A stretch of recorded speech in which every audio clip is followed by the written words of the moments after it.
Jérôme a une tétraplégie depuis 2 ans à la suite d'un accident. Il ne peut bouger volontairement ses bras qu'au-dessus du coude. 2 électrodes ont été implantées 4 semaines plus tôt dans son bras gauche. Il est suivi au centre USAP de Perpignan par l'équipe du docteur Fatal. Les électrodes sont prolongées par des câbles auxquels on connecte le stimulateur électrique.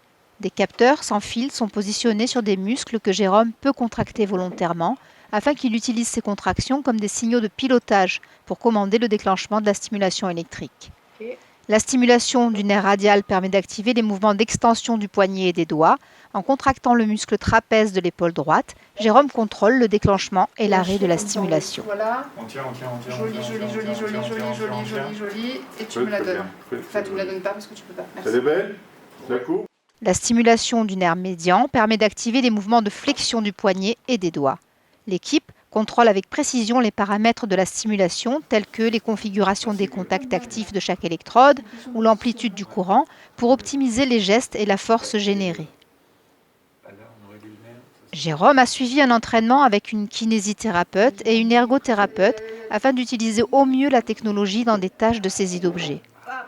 Les mouvements du poignet et des doigts du bras gauche sont déclenchés par les séquences de stimulation électrique que Jérôme pilote grâce aux contractions volontaires des muscles de l'épaule et du cou du côté droit.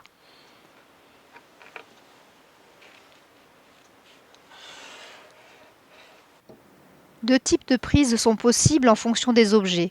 Jérôme commence par déclencher l'ouverture de sa main, puis sélectionne l'une ou l'autre des 2 prises pour saisir les objets en plaçant ses doigts autour ou entre son pouce et ses doigts repliés. 3 fois par semaine, les chercheurs et ingénieurs de l'équipe de recherche Camine et de l'entreprise Neurinov ont réalisé des mesures et des réglages.